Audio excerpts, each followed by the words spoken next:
வணக்கம் டிடி நேயர்களே, மீண்டும் ஒரு சிகரம் தொடும் மனிதர்கள் நிகழ்ச்சியோடு உங்களோடு இணைந்திருக்கின்றோம். சன் லைஃப் ஃபைனான்சியலின் காப்புறுதி முகவர் அஜித் சபாரிடம் வழங்கும் சிகரம் தொடும் மனிதர்கள், powered by all risk insurance agent Suren நவரண்ணராஜா.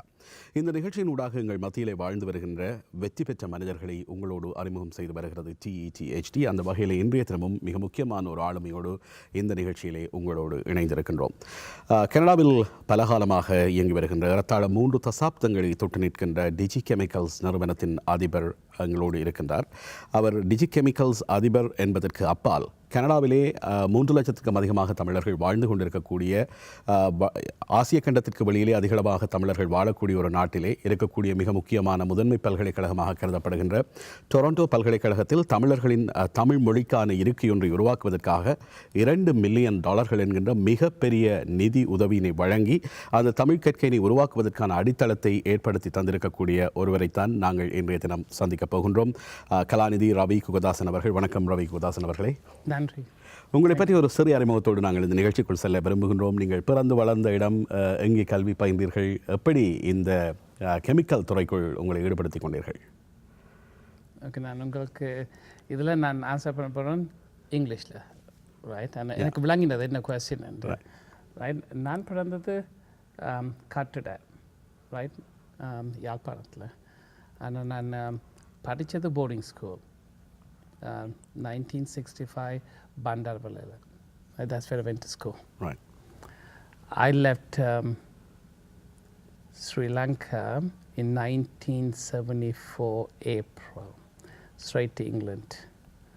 And then I did my high school in England until 1978 September when I came to Canada, immigrated. Right. Right. So that gives you the. And then கனடாவில் எங்கே படித்தீர்கள்? Canada வந்தோன்னே ஸ்ட்ரெயிட்டாக UTSC ஸ்காபோ college கேம்பஸ்க்கு தான் போனேன். Right, that's 1978. Right, straight to university. வந்தது Sunday, Monday start பண்ணான் university. அதற்கு பிறகு மாஸ்டர்ஸ், PhD என்று ஒரு ரசாயனவியல் துறையோடு உங்கள் பயணம் எப்படி? அந்த ரசாயனவியல் துறை மீது, கெமிக்கல் இண்டஸ்ட்ரி மீது உங்களுக்கு ஒரு ஈர்ப்பு ஏற்பட்டது? Okay, so I could tell this. I like the story, but you're asking the question. Yeah, you know what? I did my undergraduate. Of course, my parents' dreams was that I should become a medical doctor. Right. But I told my parents, I'm not going to do it. Right? Absolutely not, because I had no interest in medicine. Right. But I always wanted a doctor in front of my name. Very good. So that was important, right? Forget medicine. I really wanted the doctor in front of my name. So I already knew. In about 78 I started. By the time in 82, I loved chemistry. And I figured, you know what? I'll get my doctor by doing a PhD in chemistry. Right. I got in. That was not an issue. And I was done.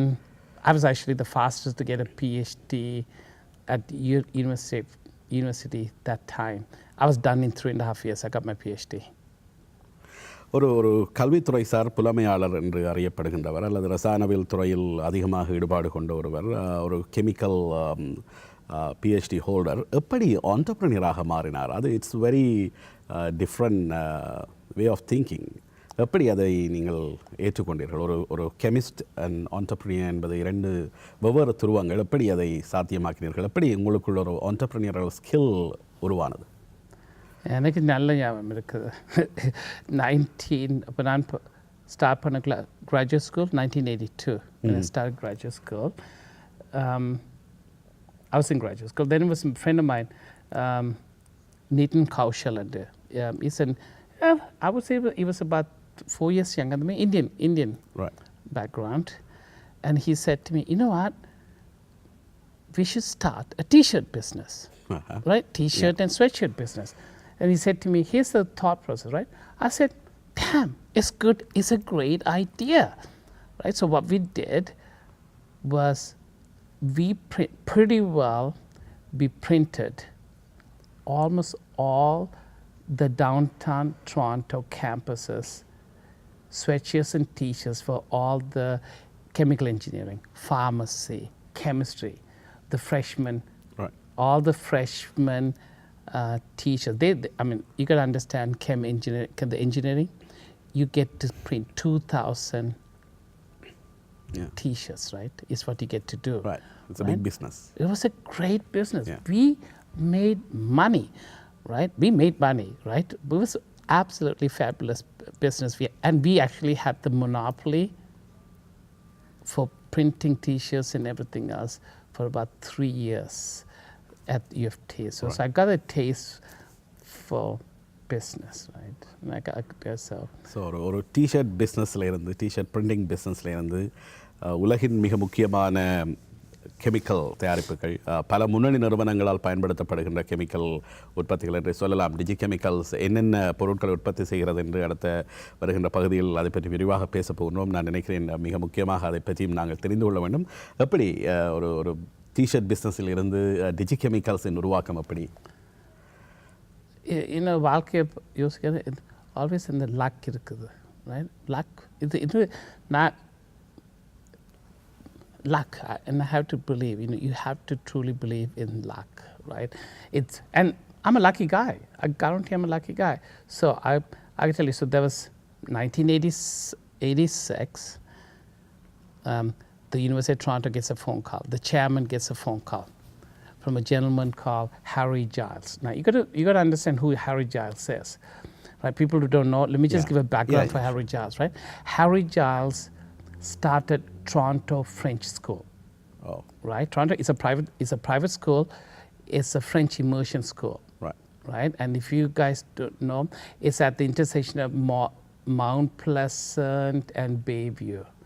Right? It's a pretty anyway, he started it. Yeah. And when he started it, he actually got the Order of Canada from Pierre Trudeau. Right? Yeah. Because he was the first person who actually brought French immersion into the private school system and actually made it into mainstream. Right, for that. Yeah. And so Harry was into education. Now, you got to, let me put it this way, Harry's background, he's a lawyer. Okay. He is actually a lawyer who actually started the educational system, right? So he had a problem. He had spent almost, I would tell you, like he had a partner, and he had spent almost, I would say, about $500,000 trying to solve this problem. And he wasn't getting anywhere. So he phoned the university and asked the chairman, hey, can you recommend somebody who could solve my problem? What was the problem? Is it chemical? Well, it was essentially what they had was, in the olden days, you took photography, like films and everything else, right? Big films. Right. And what they wanted to do was to recover the silver from it. Right.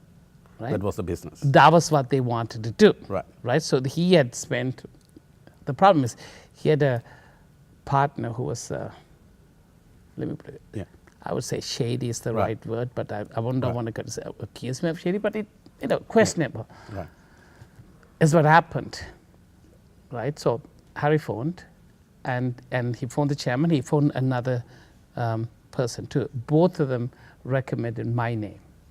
Right? They said, no, you talk to Ravi. And because they said, he wants to make money, right? Because he likes the money. He'll never want to be a professor. I think that's the right candidate you really should talk to. Right. Right? So Harry phoned me and talk to me. And I said to Harry, I'm sorry. Don't talk to me now. I don't even want to know your problem, because I have worked for 25 years, almost 20 years of my life, right? Want to get a doctor in front of my name, and I'm defending my thesis in December, then talk to me. Okay. Right? So I defended, got my doctor in front. The next day he phoned and told me the problem. I said, okay, leave it to me. I'll give you a solution. Next day I phoned him and told him, Harry, this is your solution. Here it is. That's it. Right. He was impressed, but his partner was impressed. So they asked me the question, hey, how about, let's start a business in terms of waste management. Right. Okay, because that's what, when you really think about silver recovery, it's waste management. And I thought to myself, you know what, why not? I'm 26. I had no responsibility. right? I'm really real, Yeah. no responsibility. And meantime, I had a job offer from Diversified in detergent, right? Then I said, yeah, I'll do it. And I said to them, then for my parents, I told them, you know what, if I fail, guess what? I'm going to live with you. Right? That's what I know. I know the exact conversation. If I fail, I'm going to, because you know what, if I don't venture this, I would be miserable, right? And plus, I like the idea of running the business. I got the taste of it when I was doing the T-shirts, right? And I liked that. So I started it. And then you'd also realize I got enough connection, right? So I phoned the university prof and said to him, hey, you know you have that empty lab at Scarborough College campus. Can I use it? I'll pay you rent, right? He said yes. So then I set it up. We were there for 4 months. Trust me, the pay was sucks. For half the price, I only got $2,000 a month then, right? Versus if I had gone to Diversity, I would have gotten almost about $4,700 a month. But I didn't care, right? I said, what the, you know what? I wanted the freedom. So it was not about money. I said, I wanted the freedom. Let me see, right? So I was there for 4 months. I was getting paid. I actually was not doing anything. I phoned Harry and said, Harry, keep the job. I'm done. I said, I did not go to university and get a doctoral degree to get a welfare check from you. Now exact conversation. I said, no, I'm done. I'm walking out. I'm going to go and find a job. Right. Then Harry asked me the question, okay, Ravi, what can you do? Yeah. What do you think you can actually do? Now, Harry actually, you know, it's a good thing Harry did that because, you know what, he was already into trouble with how much money he has lost. Then I said to him, Harry, I know how to make chemicals. I know how to make chemicals. That I understand. Right. Then Harry said, okay, why don't you put together a proposal, a catalog, then tell me, like, you know, what do you think you're going to make, right? So what do? I grab the competition's catalog. Right? Let me look at this, right? You know, it's like, you can see how our people do it, right? So I said, let me see. I grabbed this, you got to understand STREM catalog. STREM is a company who makes organometallic phosphorus chemicals, right? I am a chemist of organometallic phosphorus. And I said, okay, I'm going to copy this guy, right? I grabbed the catalog and started looking and said, okay, you think I didn't even look. I said, okay, I put it in, all these things. And then I had friends who actually, I knew this, then I phoned this friend of mine and said, hey, Clifton was his name. Hey, Cliff, you know what? I need to print this. Cliff knew somebody who actually had the printing machine in his garage, who just brand new printing machine, right? So I said, okay, let's put it together. So we did it, right? For under $10,000, we got it all done, right? And we sent it out, right? So Harry liked it. Harry actually liked it, right? And honestly, I give credit to Harry, you know what? He actually believed on a 26-year-old kid. And I do mean a kid to say, okay, you know what? I'm going to bet on you to do something. Right. And he put his money, and that's how it all started, right? Yeah. அதற்கு பிறகு இப்போது டிஜிகெமிக்கல்ஸ் என்ன செய்கிறது? என்ன மாதிரியான உற்பத்தி பொருட்கள் உங்களுடைய நிறுவனத்திலிருந்து வருகின்றன? யாரெல்லாம் அதன் பாவனையாளர்களாக இருக்கிறார்கள்? பாவனையாளர் இன்வெஸ்டர்ஸ் என்ன? Who use your products? Okay, பாவனையாளர். Okay. Okay. So basically, what are you producing from your company and who are the end users? நாங்கள் என்ன செய்கிறோம், என்ன டெலிவர் பண்ணுறோம், யாருக்கு கொடுக்குறோம்ன்றது, right? That's the question, right? Okay, விளங்குது. You know what? We make fine chemicals, and I could tell you, I'm looking at this cell phone. Right. I could look at this cell phone and say, there's a good chance the products we make is in it. There's a good chance. I would say about 30 to 40% chance we have it, right? That's the part where we do electronics, the semiconductor part of our business. Right. Now, the semiconductor part of our business is only about 40% of our business. Right? The remaining 60% is pharmaceuticals and fine chemicals for industrial chemicals. right? That's the Can remaining. you elaborate a little bit more about the industrial chemicals? Okay, industrial chemicals, இப்போ காருக்குள்ள போக்கல, Right. right? உங்களோட car டேஷ்போர்டில் it's like a plastic on the molding on இருக்கும், right? So எங்களோட chemicals போகும் அந்த mold make பண்ணுறதுக்கு. Right. Right, for truck, pickup truck பின்னால் அந்த molding இருக்குது தானே, Yeah. எங்கிட்ட கெமிக்கல்ஸ் போகிறது ஒரு கெமிக்கல் இருக்குது அது போகிறது அந்த மோல்டிங் செய்ய முடியுமென்ட்டு, ரைட்? அது ஒரு உண்டு, ரைட்? அப்போ மற்றது ஃபார்மசூட்டிக்கல் ஈஸி, ரைட்? ஐ மீன் இப்போ நாங்கள் ஒரு ஆன்டிபயோட்டிக் ட்ரக் ஒன்றுக்கு ஒரு கெமிக்கல் நாங்கள் டீல் பண்ணி கொண்டு இருக்கிறோம், ரைட்? அந்த 1.2 metric ton, right, material, but that's on a phase 3 clinical trials. Right, and if it does get approved and become a drug, then our name will be on the drug master file, and we will be one of the key manufacturers for it. Right, that's if it gets approved, right? So that's the pharmaceutical side of our business. Right. So it's basically 3 kind of chemicals you're producing: one for the electronics, other one for the industrial, and the third one for the pharmaceuticals. Yeah, but now what we call it is, now we basically call it material science, and fine chemicals, right? Material science is almost related to not just electronics, solar, all kinds of things, right? Then the material science. இந்த ரசாயனவியல் என்று வருகின்ற பொழுது அல்லது chemical என்று வருகின்ற பொழுது அது இயற்கையை பாதிக்கின்ற மிக முக்கியமான காரணி என்கின்ற பயம் எல்லோருக்கும் இருக்கும். இந்த கெமிக்கலால் தான் சூழல் மாசடைகிறது, அதன் காரணமாகத்தான் இயற்கை கொந்தளிக்கிறது, இயற்கையின் சீற்றம் அதிகரிக்கிறது என்றெல்லாம் நிறைய பேர் இந்த கெமிக்கல் இண்டஸ்ட்ரி தொடர்பாக ஒரு பயத்தையும் கோபத்தையும் கொண்டிருக்கிறார்கள். ஆனால் டாக்டர் ரவி குகதாசனை பொறுத்தவரையில் இயற்கையின் மீதும் அதீதமான காதல் கொண்டவராக இருக்கின்றார். அதே வேளையில் தன்னுடைய ரசாயன பொருட்கள் இயற்கையை பாதிக்காத வகையில் இயற்கையை பாதுகாக்க வேண்டும் என்கின்ற விழிப்புணர்வை எல்லோருக்கும் ஏற்படுத்த வேண்டும் என்கின்ற நோக்கிலும் அவர் சில செயல்பாடுகளை தன்னுடைய தொழில் நிறுவனத்தின் அருகிலேயே ஏற்படுத்தி வருகிறார். அவருடைய தொழில் நிறுவனம் அமைந்திருக்கின்ற பகுதியின் ரியல் எஸ்டேட் துறை மிகவும் அதிகமாக இருக்கின்ற நிலையிலும் ஏறத்தாழ 2 ஏக்கர் காணியை அவர் தன்னுடைய நிறுவனத்தின் அருகில் ஒரு பூங்காவாக ஒரு கார்டனை உருவாக்குவதற்காக ஒதுக்கி அந்த இயற்கை மீது தனக்கு இருக்கின்ற ஈடுபாட்டையும் காண்பித்திருக்கிறார். அதை பற்றியும் கொஞ்சம் பேச வேண்டும். எப்படி இயற்கை எவ்வளவு தூரம் உங்களுக்கு முக்கியமானதாக இருக்கிறது? இந்த இயற்கை மீதான நேசிப்புக்கு என்ன காரணம்?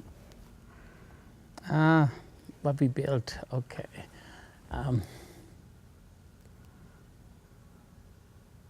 So அதுக்கு ஆன்சர் பண்ணும்போது நான் இன்னொன்று போகிறேன், right? So you got to understand, right? For the first 28 years of my life of running digital, it's 30 years old. Yeah. This year it'll be 30 years old, right? The first 28 years of digital's life, right? I ran the company for only one single thing, to make money. Okay. Right? It's the truth. Only to make money. And really, and I could tell you, in 2014, October, I still vividly so remember, I had my almost the whole company meetings. We had 3-day meeting at Jane and King, in King City, right? That's and we had it because that year, it was a great, we had done about 19 million Canadian and with an EBITDA of 27%. You gotta realize that's almost like almost $6 million in profit, right? Almost any CEO would have been so happy, they would have thought they died and went to heaven, right? But it's a lot of money, right? We have to think about it, it's a lot of money, right? But I was so miserable, and I do mean, and I still remember having a conversation with Wayne. Wayne is like a mentor. And he's also now a board member, right? I was sitting there and talking to him, and I said to him, "Oh my God, Wayne, I cannot believe it." Right? Here it is. We have 3 executives, all males, and I'm supposed to take this company and take it to another level. And I said, really, all I have done is use people. Right? So that day, the next day, I stood up in front of everybody, the whole company, and I apologized. I told them, guys, I am sorry. You know what? I have invested millions of dollars in equipment. And if I stand there and tell you I have invested more than $300,000 on a human development, I said, I'll be lying to you. Right? I will be lying to you. Even if I had invested in it, the only reason I would have invested, because I would have benefited from it. Right. Right? And I said, no, I'm changing this company. I promised them I am changing this company to something different. Okay.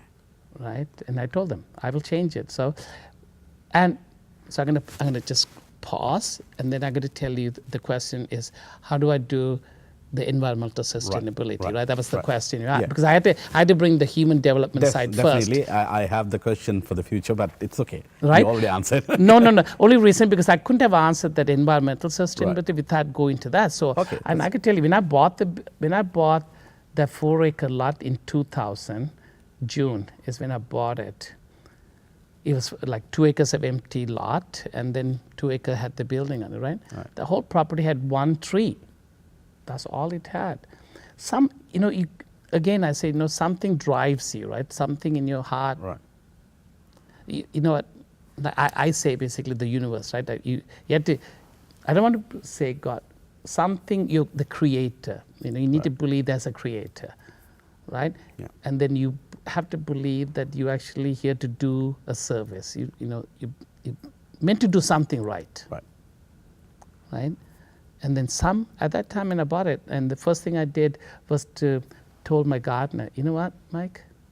Mike Harrichan is his name. I said, Mike, we're going to put right down the empty lot, we're going to put trees right across. And I said to him, you know what, this way, as they mature, I will never get a temptation to sell this lot to make money, right? And I told him, I said, we're going to put it, and that's what we're going to do, right? So we plan, and I told him, don't bring me small trees, Mike. Bring me a little bit more mature trees, right? So it's easier, and it'll grow bigger and bigger and bigger, right? That's what we did. Right.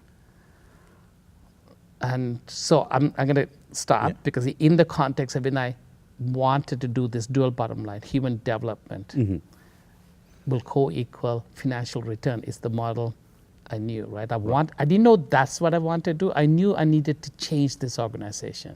Because I was sick and tired, is to do this, build it so that I make money for myself, right? It's just, was not happy. And I could tell you in 2007, I was always not happy. You got to understand that concept, only making money, was never happy, but never sat well with me. So in 2007, 12.5% of the company, I gave it to all my employees. Oh. Right? Gave it to them all. For $12, $12, I gave it to them. Okay. Right? As I said, that was basically trying to ease my guilt. Right. Like I will tell you, I know why I did it too. I feel, okay, it's almost like, okay, this way I don't have to think about the wrongs I did in my life. Like in the terms of using them to make money and really, it's just, okay, right? I didn't develop them as human beings. They just came, they worked, they made money. Okay, hell, I made money. They made money in the same because they worked, right? So it was a guilt feeling, right? That's why I did it, right? So, but it caught up by 2014. It just was not good enough. Right? It just was not good enough. But I think you have plenty of PhD students working for you, or they are attached to your company. What are they doing with? Oh no, that's different, right? Yeah. That's different. Yeah. I'm just giving the question of what you asked me, like why do I do it, right? Why to do it? So I was in Harvard University in the search of doing something different. Right. I was in Harvard University, but for this event called Deliberately Developmental Organization. So in Harvard University, what they'd done, they had gone through almost like 3,000 companies in the North America, and came to the conclusion only 3 companies in whole of the US, in North America, actually qualified to be deliberately developmental organization. Right? I mean, I was fascinated. Then especially I was fascinated with this one company called Decurion, the way they did it. Right? Because in their corporation, they put human development co-equals financial return. Right. So that making That's the profits model. and human development are equal. I loved it. Then I knew I loved it, but I knew one thing. I just never could do it because I had no idea what to do about it. Then I actually met the gentleman who actually worked with them to develop it. Right. So I gave my card to him. Then the journey began. Then, thank God, I'd say again, thank God, right? Like he actually called me in August and said to me, you know, Ravi, I get lots of cards. I throw every single card away. I don't keep it. I don't know why this particular card, I kept it. Right? It's Right. again, it's like the Harry Giles phone in the university and finding it. So he kept it, right? So when he talked to me, then I said to him, no, yeah, I want to build a dual bottom line company, but ultimately I want to have a triple bottom line corporation where the environmental sustainability, it is so important for me, Right. right? It's almost bringing that 2000 back to reality. But I actually knew that it's actually not true either. You know why? My son was born in 1998. I'm thinking right, March 1st. And then we took him to Pittsburgh, Tirupati, to get his first hair. It wasn't his first haircut, but we took him to Tirupati anyway, right, to get the hair. I think that night. You got to realize I'm married to a German lady, right? So it's not, it was untraditional for her. Right. She came to come along, right? So I took him. And my family came to my parents, they all came. Right? It's a big event, right? If you think about it, it's a big event for us, right? Right, we came, and as I was sitting there in the Tirupati temple, and I actually was the moment I actually could tell you, it hit me then. It was almost like it's a moment you actually understand. Why? I was saying, I looked at it, I said, right, I get it. Because Lakshmi gives all her wealth to Balaji. And he gives every single penny back to his other wife, Bhudevi. That's how it is. If you really think about it, that is actually Tirupati. Okay. Right? The poorest person in the world, in this universe, is actually Balaji. But he's the richest person in the world. Right. Because he doesn't keep any money he gets. Everything is given to his other wife. But why? Because it's that environmental sustainability. It's the environment, it's Bhudevi, it is the universe, it is the physical side of the universe. It is who I serve. I actually knew it. I said, right, you need to serve it in the context ultimately, right? I knew it. So that's why I'm saying to you, I knew it then, but I didn't practice it. When I bought the building, when I put all those trees, I didn't think about it. Right. I did not think about it. I'll be lying to you if I thought, but no, I didn't. Something told me do it, right? Something said do it, but now I know now what I do actively, right? That's why I do that, right? It's that environmental sustainability. Sun Life Financial காப்புறுதி முகவர் அஜித் சபாரண்ணம் வழங்கும் சிகரம் தொடும் மனிதர்கள் powered by all risk insurance agent Suren Navaratnarajah உங்களை நிகழ்ச்சிக்குள் மீண்டும் அழைத்துச் செல்கிறோம். எங்களோடு இன்றைய தினம் டிஜி கெமிக்கல்ஸ் நிறுவனத்தின் அதிபர் கலாநிதி ரவி குகதாசன் அவர்கள் இணைந்திருக்கின்றார். 30 வருடங்களுக்கு மேலாக ஒரு நிறுவனம், மிக வெற்றிகரமான நிறுவனம், அமெரிக்காவில் இருக்கக்கூடிய ரசாயன உற்பத்தி நிறுவனங்களில் முன்னணி நிறுவனங்களில் ஒன்றாக டிஜி கெமிக்கல்ஸ் வளர்ச்சி பெற்றிருக்கிறது. அந்த வளர்ச்சி என்பது தனிமனிதனாக டாக்டர் ரவி குகதாசன் அவர்களுடைய முயற்சியிலும் உழைப்பிலும் தங்கியிருந்தாலும் கூட ஒரு தொழில் முனைவோராக, ஒரு சக்ஸஸ்ஃபுல் ஆண்டர்பிரினியராக இந்த நிறுவனத்தை 30 ஆண்டுகளில் இந்த மிகப்பெரிய உயரத்தை தொட வைப்பதற்கு பின்னால் அவருடைய சில வித்தியாசமான அணுகுமுறைகள் இருந்திருக்கும். அதை பற்றியும் நாங்கள் நிச்சயமாக தெரிந்து கொள்ள வேண்டும். As an entrepreneur, what are your strengths to make your company a successful one in North America?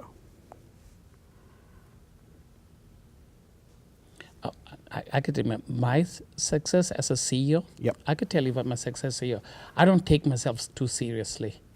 I do mean that. I do sincerely mean it. Because I actually, you know what? Because I actually believe I give so much power to all the people who are capable of doing it, right? And you know what? That's So power sharing is power share. Yeah. Right. It's like, you kidding me? You could or tell me. finding the right people to run the company. Can you put it other way around, or you? No, it's not. Like what I've recognized today, more than what I knew before. Before, I brought in people just for knowledge, right? And I made mistake on it, right? But it was okay. The mistake is okay, right? Because in it, yes, I brought people and they gave them the complete power to run it. It's yours. You can run it. I'm not going to micromanage you, right? So, but the problem is that they only believed in a single bottom line. They only ran it so that everybody else served them so they could look like a star. It worked. It does work, right? But now what I recognize is that, no, I actually can find people who actually understand what serving means. To serve, but they need to be technically competent, which is critical. Right? But they need to also understand in their competency how to serve it, right? But to do all that, you need to be able to give up your power as a CEO. You know, you need to be able to treat them as like, we all equal, let's work together. Right? It's in the context, and that's one strength. But I would almost say that my biggest strength is that I don't give up easily. Like, if there's a problem for me, don't tell me that it's not solvable. I just can't handle somebody say, I can't do it. I could honestly, that's the one single thing that'll drive me mad. Like, how the hell can you tell me it cannot be done? Because if there's a chemical problem or something, right? Don't tell me you can't do it, because it's almost trying to tell me that we're not good enough. Right? How do you update yourself in terms of chemicals? It's day to day, it's improving and new things are coming up. And how do you update yourself? Or have you done your studies after getting your PhD? Or you're still studying? Oh, I don't study. To be honest, I do not study chemistry anymore. I could honestly tell you, but I absolutely study every day. In a different context, right? Because I want to know chemistry, I hire the people who understand them. They will work with me in the context of to learn chemistry and build chemistry. Right? So you gotta I'm actually answer the question differently, right? I run the organization based on learning and knowledge creating organization. People not in our company, most of them will tell you, right? If you're only gonna come to this company to work, we actually don't want you. We actually don't want you. You need to come to this company to learn first and then create knowledge. And in it, you need to take the knowledge and share it with everybody else. Which is different. Right? Which is different, right? We actively have a program how to do this, right? I mean, so today, like from today till Thursday, we call this a CAS week, right? This is the gentleman I hired, and we call it CAS week. This is what we do, right? We learn how to do and create new knowledge, right? Over and over again, right? So in the context of, I don't learn any chemistry, but actually what I do learn is how to understand another human being. That is true. I'm not being in any way. Not saying that it's true. I actually are learning every single day how to listen to another human being. Right? And I do mean listen is the right word, right? And in it, then you actually to understand them. Okay, what are you trying to tell me? Right? And connect to them, right? And that's a hard work. That is hard work, because the reason I say hard work, you have to sit there and say, you have to go back to our own traditions, right? Because divinity, God, exists in every single entity. Like, you need to believe in it, so in your heart and your soul, right? Then the problem is, you and I know, right? Most of the time, when you get so upset and angry, we dismiss it, right? Because we think we're right. It's true, but we think we're right. I would look at, and don't get me wrong, it happens to me all the time too. Right? But in that moment of like that thing is where you ask me what I learned. You say, okay, control yourself. try to put yourself into their shoes and try to understand it, right? So that's what I learned. Trust me, I work at this, right? But as I work at it, I also get to understand how to build this organization to a $100 million corporation. In how many years? We want to do it by 2020. It's every single thing what we're working is, it was towards that. And I tell people, you need to dream your dream right here. Right. Then you got to work backwards, what we call backcasting, right? Right. You need to backcast yourself and then to do this, all the things I need to do it. Right? So you got to realize when I'm saying 100 million, in 100 million, it's not going to be revenue alone, right? We want to have a company which is a triple bottom line corporation, right? Which is human development, environmental sustainability, and a financial return, co-equals. But it has to be in the context of learning and knowledge creating. இனி மிக முக்கியமான ஒரு பகுதிக்கு வரப்போகின்றோம். ஒரு மனிதனாக, ஒரு தமிழனாக Toronto பல்கலைக்கழகத்தின் ஸ்காப்ரோ வளாகத்திலே தமிழ் கற்கை நிலையம் ஒன்றை உருவாக்குவதற்கான $2 மில்லியன் அன்பளிப்பு செய்த கலாநிதி ரவி குகதாசன் அவர்களோடு தான் இன்றைய சிகரம் தொடும் மனிதர்கள் நிகழ்ச்சியில் இணைந்திருக்கின்றோம். இந்த சிந்தனை எப்படி ஏற்பட்டது? இங்கே லட்சக்கணக்கில் தமிழர்கள் வாழ்கிறார்கள். இங்கே எங்களுடைய குழந்தைகள் இந்த பல்கலைக்கழகத்தில் படிக்கிறார்கள், பல்வேறு துறைகளில் படித்து பட்டம் பெற்றிருக்கிறார்கள். ஆனால் தமிழ் கற்கை நிலையம் ஒன்று ஏன் அங்கு உருவாக்கப்பட வேண்டும்? அதன் அவசியம் என்ன? அதை எப்படியாக 70களில் புலம்பெயர்ந்த ஒரு தமிழனால் சிந்திக்க முடிந்திருக்கிறது? எத்தனையோ விதங்களில் அந்த $2 மில்லியன் முதலீட்டிருக்கலாம், தன்னுடைய நிறுவனத்தின் வளர்ச்சிக்காக அல்லது வேறு விதமான நன்கொடைகளாக அதை வழங்கியிருக்கலாம். ஆனால் ஒரு தமிழ் கற்கை நிலையம் ஒன்றை உருவாக்கி அதனூடாக அடுத்த சந்ததிக்கும் தமிழ் மொழியின் இருப்பின் அவசியத்தையும், தமிழ் மொழி எதற்காக இப்படியான ஒரு பல்கலைக்கழகத்தின் ஒரு இருக்கையினூடாக பேணப்பட வேண்டும் என்பதையும் உணர்ந்து அதற்கான ஒரு முன்னுதாரணமாக தன்னை மாற்றி அமைத்திருக்கிறார். இன்று உலகத் தமிழர்கள் அனைவராலும் போற்றப்படுகின்ற ஒரு பணியாக இந்த $2 மில்லியன் ஒதுக்கி இந்த டொரண்டோ பல்கலைக்கழகத்திலே தமிழ் கற்கை நிலையத்தை உருவாக்குவதற்கான அடித்தளத்தை ஏற்றிருக்கக்கூடிய ரவி குகதாசன் அவர்களுடைய அந்த முயற்சி பாராட்டப்பட்டு கொண்டிருக்கிறது. அதற்கான பின்னணி என்ன என்பது பற்றியும் நாங்கள் தெரிந்து கொள்ள வேண்டும். கூறுங்கள், இந்த $2 மில்லியன் எங்கிருந்து ஆரம்பித்தது, எங்கு வந்திருக்கிறது? அதுக்கு சொல்கிறதுக்கு நான் சைல்ட்ஹுட்டுக்கும் போகணும், ரைட்? அதுக்கும் போகத்தான் வேணும். ஏன்னாட்டா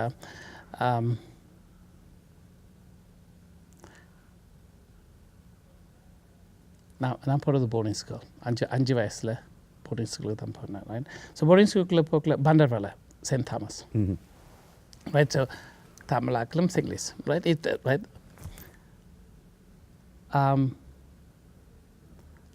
நான் ஒரே ஒரு ஆள் தான் யாழ்ப்பாணம் தமிழன் அந்த பண்டார்வலையில், ரைட்? அதுவும் ஒன்று, ரைட்? அப்போ இருக்கக்குள்ளே அந்த காலத்தில் அந்த நியூஸ் பேப்பர்லாம் பிரிண்ட் பண்ண தானே, இந்த என்ன பேர் என்று யோசிக்க வேணும், அந்த ஸ்பெஷலி அந்த எங்கள்கிட்ட தமிழ் தான் முக்கியம் என்ற ஒரு என்னென்று அந்த வேறு என்ன நேம் என்ற, ரைட்? அந்த பப்ளிகேஷன் இருக்கும்.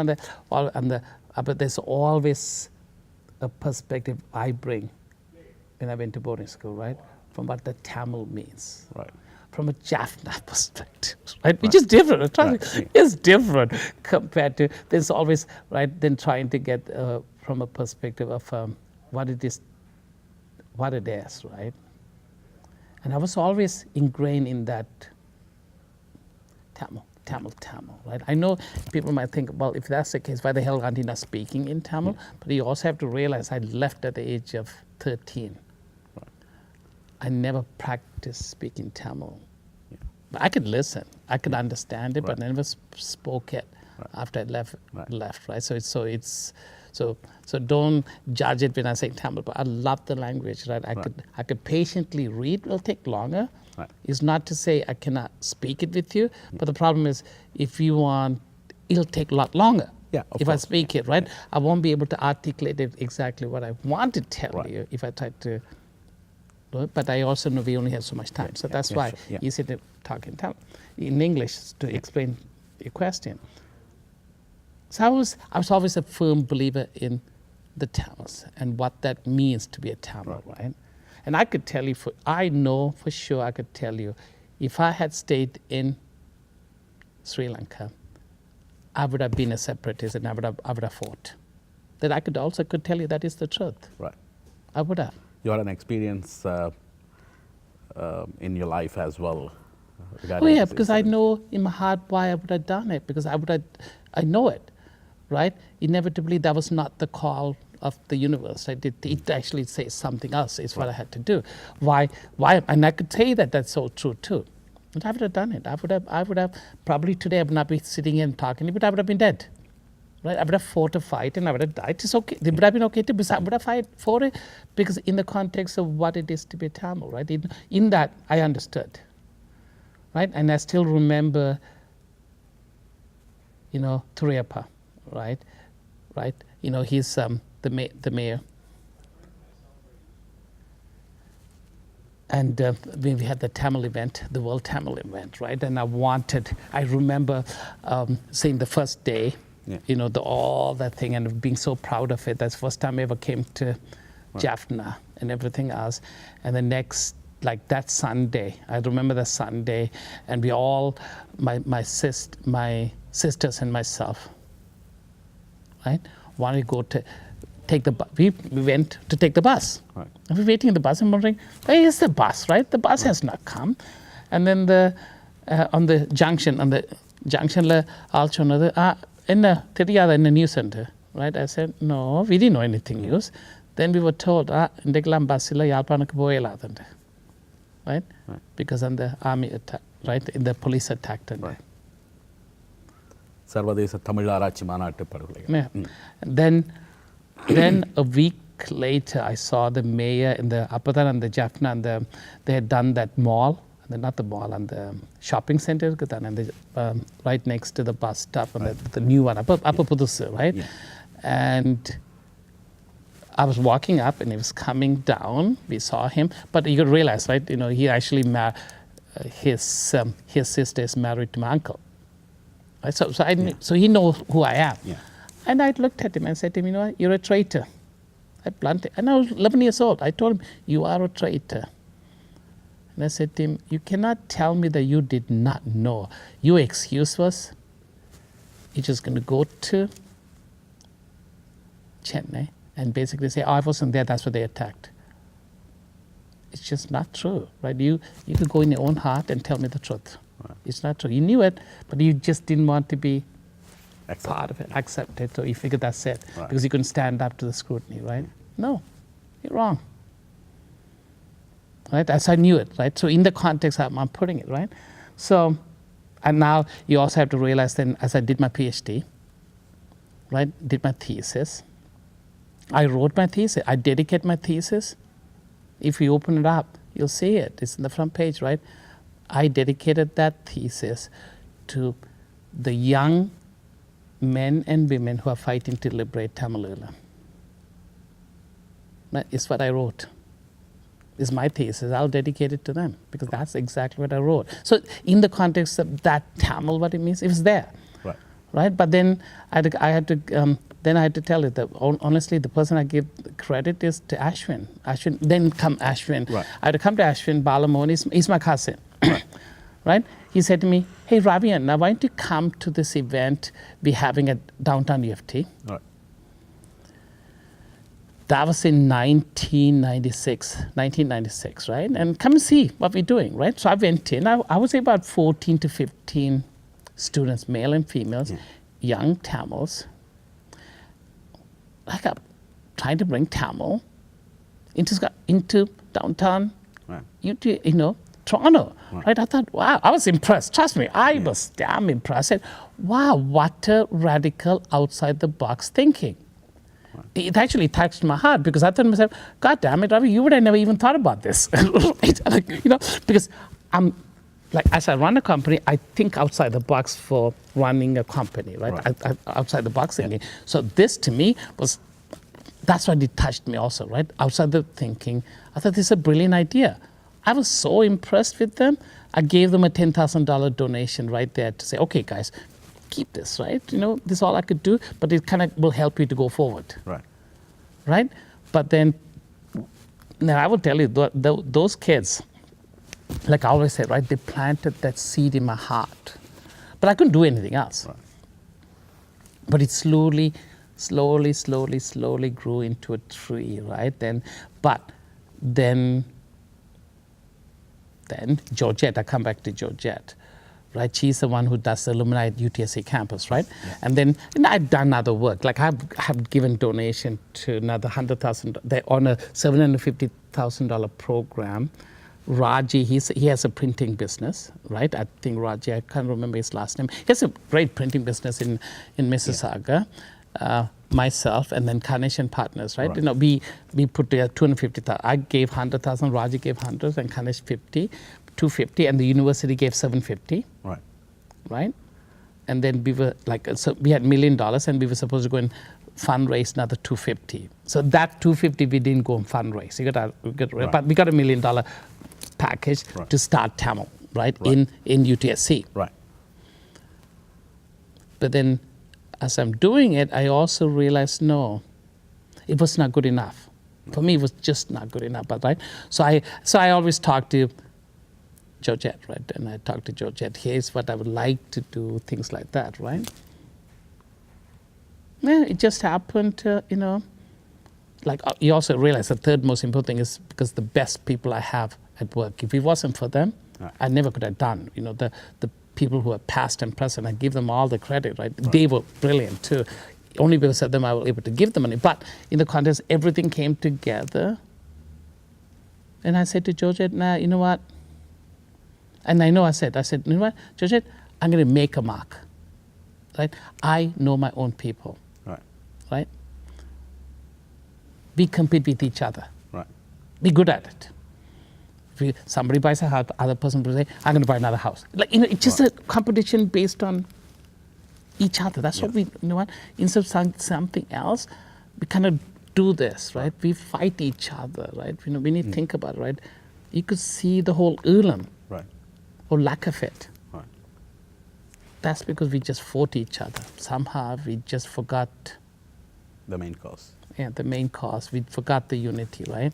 Because, and I said to Georgette, she'll tell you, I said to her, you know what, Georgette, I'm going to put a marker, and if I know my own people, they would want to beat it. And that would be the best thing for the Tamil language. Right? I said to her, forget the $1 million, I'll do $2 million. I said, because I already knew in terms of alumni, the biggest UTSA has gotten was $1 million. I said, no, it doesn't matter. $1 million doesn't make any sense. You need to put a marker in. You make a splash so that it allows the other Tamils who are capable of.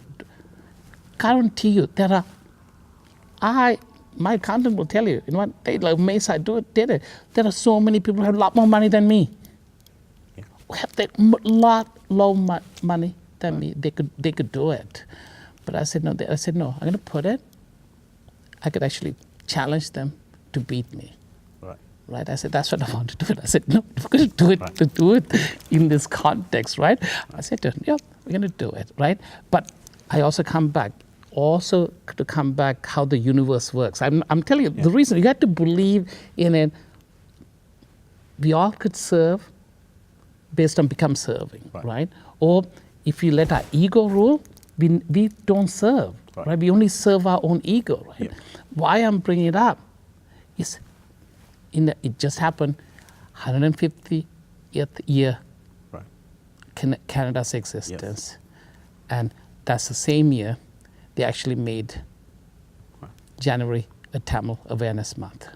So what a coincidence that in that time is the first time $2 million get donated to UTSC campus. You can't write this as a script. It wasn't designed by me. You know what I mean? The universe already making the decision and forces you to become something else to do. But you need to do it, accept it, become a servant, right? You need to put up with it, right? And it's one of the comments I said to you before. You had asked me that, like one of the things we talked as we was doing, why do this, right? And I said to you, you're looking at a kid. Right. I'm not a kid. I'm a guy who actually was sexually abused at the age of 4.5 years old. I said that, right? And I said, then you get abandoned in a boarding school. But in that, you have to start understanding that me as a human being, if I want to be worthy in all that, I need to give up my ego. Because you understand what that means, right? Then if you, in it, you actually understand about compassion and love and everything else, right? Then you have to also accept it to do something different, right? Then you have to say, okay, what would I want? How would I do to serve Tamil? Right? Okay, that's what I would do, right? In it, do it. Right? So universe basically brings it. It's like that's why I run a triple bottom line corporation, right? In it, you realize you have to serve that universe. You not forget you. Like I am, will truly would say, disciple of Shiva, because I get it. I understand Shiva. Truly, I would say it over and over again, because in it, that dance, that ego, right? You break it. You have to break that ego. In it, you will actually discover what to do right. It's not to say I don't have an ego. I have my own ego. Don't get me wrong. It's different than something else, right? Right. So. என்ன எதிர்பார்ப்பு இருக்கிறது இந்த பல்கலைக்கழகத்தில்? ஏன் இந்த தமிழ் இருக்கை உருவாக்கப்பட வேண்டும் என்று விரும்புகிறீர்கள்? என்ன நன்மைகள் கிடைக்கும் என்று நீங்கள் உங்களுடைய பார்வையில், in your context, what is your expectation? That's a brilliant question. See, when I started this journey to do this, right? I want to do it for Tamil, right? It's true, right? It's true. But I actually have a much better picture of where I want it to go. Right. I have actually far better picture of what I want it to do. And in the context, I have been talking to UTSC already, right? Mm-hmm. Hey, tell me if it's a 50 million endowment fund, can we do this? And a 50 million, like, it's not to say, I said to her, I will give you 20% of my time. When I gave the 2 million, I told her, do not call me for anything. I won't give you time. Right. But in this, if we could get it to this level, 25 to 50 million, this is my dream, ultimate dream. Right. I said, Tamil is the oldest language spoken in the world. It's the oldest language in the world. Right. And a secular language. Not a religious language, right. Secular language. And we should be saving the dying languages of the world. There are so many languages that are dying because it's just dying, right? Because there's not enough people. I said, why not have a center at UTSC, call it the Tamil Center, and anchor that one wing to Tamil studies, and then part of that would be digitizing and saving the dying languages of the world. And I'm right now actively working with UTSC to say, okay, guys, why not? Give me all the reasons and the plus and the minuses. Right? Why can't we do this, right? Because I actually would love to have this done within the next 5 years. I want to do it. நிச்சயமாக அது வெற்றி பெற வேண்டும். ஒரு தமிழனாக உலகின் மிக பழமையான மொழிகளில் ஒன்றாக விளங்குகின்ற, இப்போதும் மனிதர்கள் பேசிக் கொண்டிருக்கின்ற மொழிகளில் மிக தொன்மையான மொழிகளில் ஒன்றாக கருதப்படுகின்ற தமிழ் மொழி தன்னைப் போலவே உலகில் வழக்கொழிந்து செல்கின்ற அல்லது அழிவடைந்து வருகின்ற மொழிகளை பாதுகாப்பதற்கான ஒரு நிலையமாகவும் தமிழ் கற்க நிலையம் அமைய வேண்டும் என்கின்ற மிக உயர்ந்த ஒரு சிந்தனை, வித்தியாசமான சிந்தனையோடு இந்த தமிழ் கற்க நிலையம் உருவாக்கப்பட போகிறது. அதற்கான ஒரு அடித்தளம் இடப்பட்டிருக்கிறது. உலகத்தில் வாழுகின்ற ஒட்டுமொத்த தமிழர்களின் பங்களிப்போடும் இந்த தமிழ் கற்க நிலையம் டொரண்டோ பல்கலைக்கழகத்தில் ஸ்காப்ரோ வளாகத்தில் உருவாகின்ற பொழுது தமிழ் மொழியை கற்க விரும்புகின்ற எந்த மாணவர்களாக இருந்தாலும் உலகின் எந்த பாகத்தில் இருந்தும் கனடாவில் இருக்கக்கூடிய டொரண்டோ பல்கலைக்கழகத்திற்கு வருகை தந்து அந்த கற்கையினை தொடர முடியும். தமிழ் தொடர்பான தங்களுடைய ஆய்வினை மேற்கொள்ள முடியும். வெறுமனே தமிழ் மொழிக்கான கற்கை நிலையமாக மட்டுமில்லாமல் தமிழ் மொழியில் இதுவரையில் இருக்கக்கூடிய நாங்கள் ஏராளமான ஆவணங்களை தொலைத்திருக்கிறோம். தமிழில் வந்த எத்தனையோ இலட்சக்கணக்கான படைப்புகள் இல்லாமல் போயிருக்கின்றன. தமிழின் தொன்மையினை தமிழர்கள் இந்த உலகத்திற்கு விட்டு சென்ற பெருமையினை அல்லது தந்து நிற்கின்ற பெருமையினை சொல்வதற்கான எந்த விதமான அடிப்படைகளும் ஆதாரங்களும் எங்களிடம் இல்லை. அவற்றை அழித்து விட்டோம் அல்லது அழிவடைந்து விட்டது. காலம் எங்களிடமிருந்து களவாடி சென்றிருக்கிறது. அவ்வாறான ஒரு நிலை இந்த டிஜிட்டல் உலகத்திலும் இருக்கக்கூடாது. இனியாவது நாங்கள் இந்த உலகத்திற்கு என்ன செய்திருக்கிறோம், என்ன செய்து கொண்டிருக்கிறோம் என்பதை ஆவணப்படுத்தி அதனை பாதுகாப்பதற்கும் அதே நேரம் இந்த தமிழின் தொன்மையினை ஏனைய சமூகங்களுக்கு தெரிவிப்பதற்குமான ஒரு உயர்ந்த இடமாக இந்த தமிழ் கற்க நிலையம் ஸ்காப்ரோ வளாகத்தில் உருவாகப் போகிறது. அத்தோடு மட்டும் நின்று விடாமல் ரவி குகதாசன் அவர்களுடைய கனவின் அடிப்படையிலே தமிழை போன்று உலகில் அருகி வருகின்ற அழிவடைந்து வருகின்ற மொழிகளை பாதுகாப்பதற்கான ஒரு மையமாகவும் இந்த தமிழ் கற்க நிலையம் இருக்கும். அந்த வகையிலே உலக மொழிகளுக்கெல்லாம் தாய்மொழியாக தமிழ் மொழி தன்னை உயர்த்தி கொள்வதோடு அழிவடைந்து வருகின்ற மொழிகளை அரவணைத்து ஒரு தாய் போல அது ஏனைய மொழிகளையும் காப்பாற்றுகின்ற தன்மை கொண்டதாகவும் இருக்கப் போகிறது என்பதுதான் முக்கியமானது. உலக தமிழர்கள் எல்லோருடைய பங்களிப்போடும் விரைவில் அது சாத்தியமாக வேண்டும். அதற்கு அடித்தளமிட்ட கலாநிதி ரவி குகதாசன் அவர்களை இன்றைய சிகரம் தொடும் மனிதர்கள் நிகழ்ச்சியூடாக சந்தித்ததில் மகிழ்ச்சி. உங்களுடைய நேரத்திற்கும் உங்களுடைய கருத்துக்களுக்கும் நன்றி கூறி விடைபெற்றுக் கொள்கிறோம். நன்றி, வணக்கம். நன்றி, தேங்க்யூ.